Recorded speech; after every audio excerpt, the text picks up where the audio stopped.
Natagawin mo sa sunod na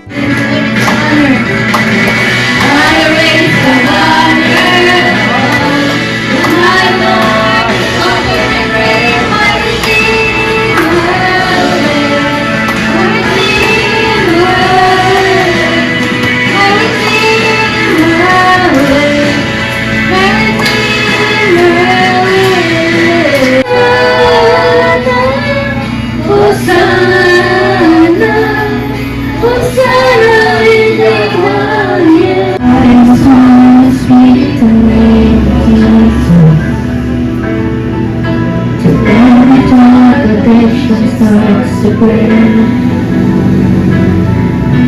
There is hope when there is winter. I see Jesus.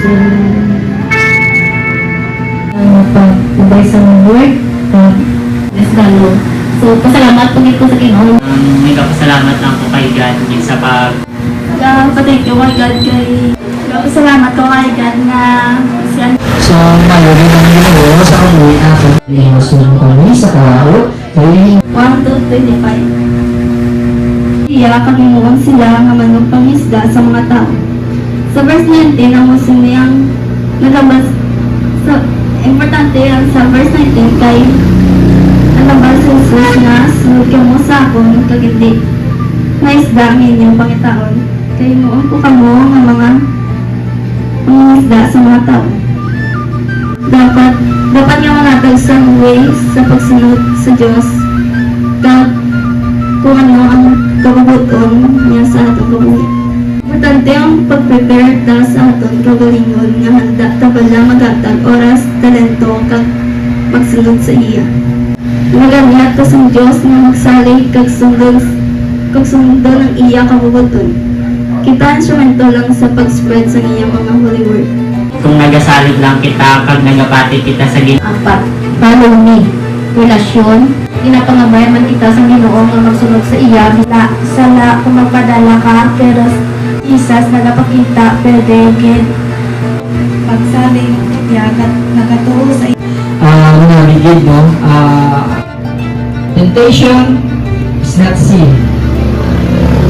Because it's just a word. But temptation itself is evil. Yaan, kaya ang Ginoo wala na ginagamit sa temptation. Ang ginagamit sa Ginoo, ano? Sino kapakot? Test.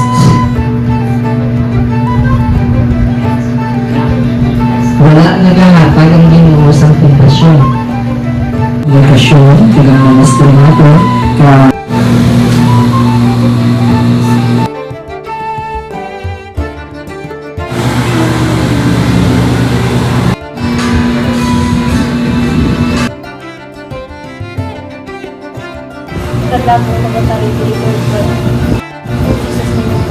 Unang, kagawin mo Ginoo magsimba sa kamay nga ang Diyos ang pakamaayo sa inyo, maglululo, magbulig sa inyo sa adlaw-adlaw, mag-ayos ang inyong ginabatsyag, magmumpay sa inyo sa tiyempo sa inyong kasubo, magpagubana sa inyong panangitan-an, pagmaghatag sa inyo sa kalimong kaupo ng kabuhi na wala sing katapusan, sa ngalan sa Amay, sa Anak at sa Espiritu Santo, sa Diyos at ang nagasiling.